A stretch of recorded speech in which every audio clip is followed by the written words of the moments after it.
A reading from the Book of Baruch, the Oath of Secrecy. If you would know what eye has not seen, nor ear heard, and what has not arisen in the human heart, and who stands high above all, swear to keep the mystery of instruction secret. Our Father, who saw the good perfected in him, has kept the mysteries of silence secret.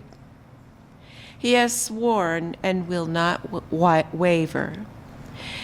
Here is his oath. I swear by the one above all, which is the good, to keep the mysteries, to tell them to no one, and not to go from the good back to the creation. When you take this oath, you enter the good and see what eye has not seen nor ear heard, and what has not arisen in the human heart.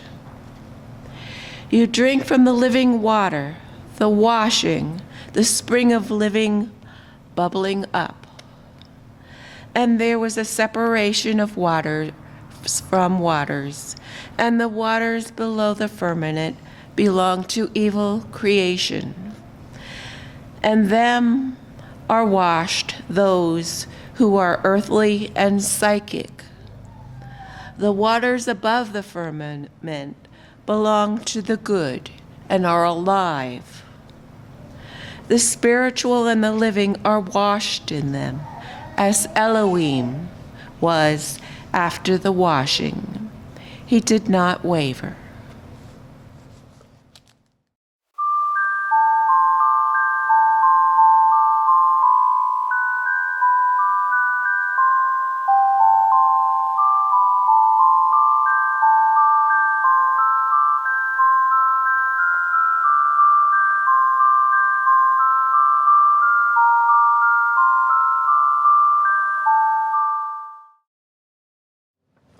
This morning's reading is from the Prophecy to the Races of Man, chapter 69, dealing with the Parousia.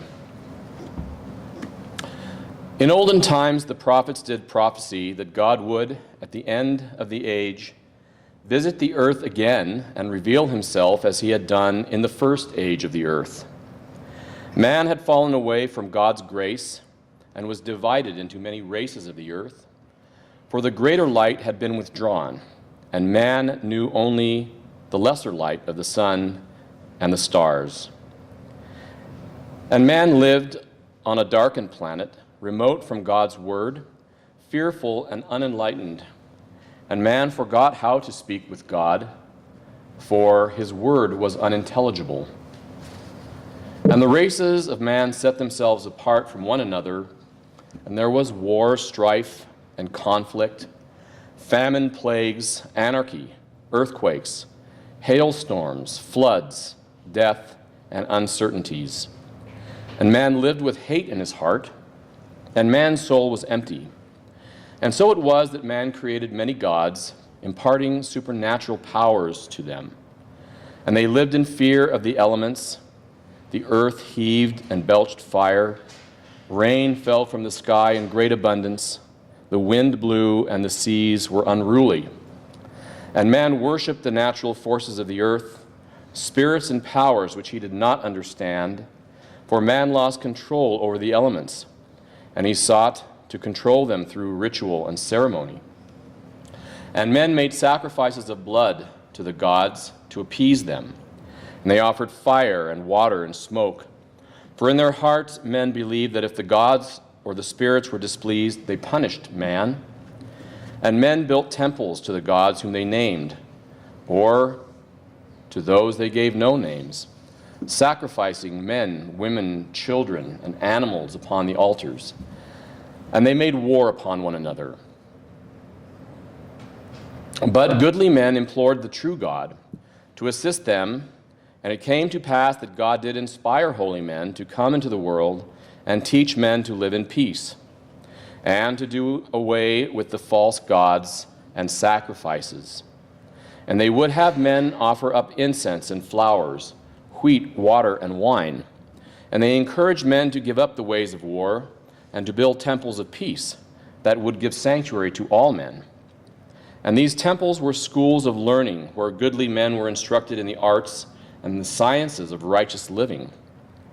But man, fearing the gods, refused to learn the ways of peace of the true God, and knowledge was lost. And so it was that righteous men had dreams and visions of a great age to come, wherein God would manifest himself again to man.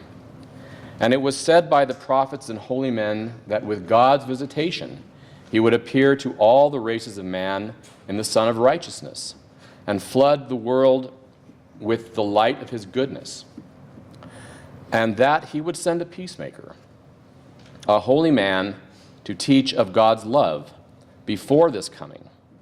For men did not know that God was good and loved the human family.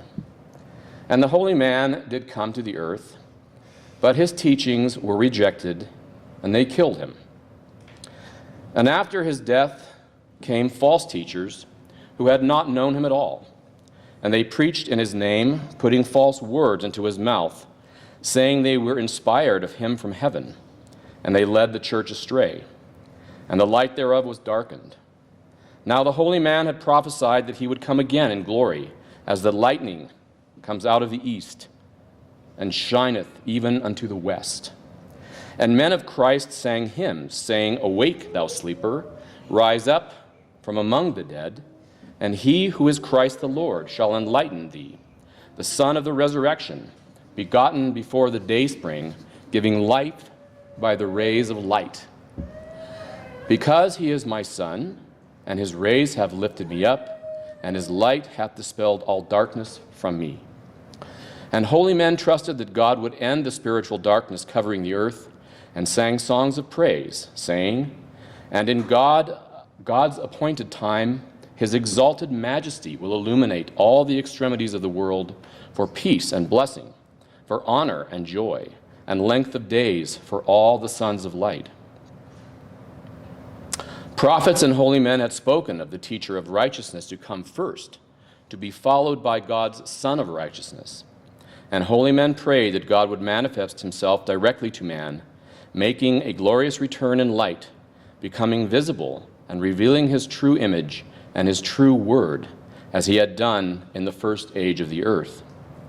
And holy men said man would walk with God and know him as they had in the beginning. And with his coming, God would remove all suffering and death from the earth forever.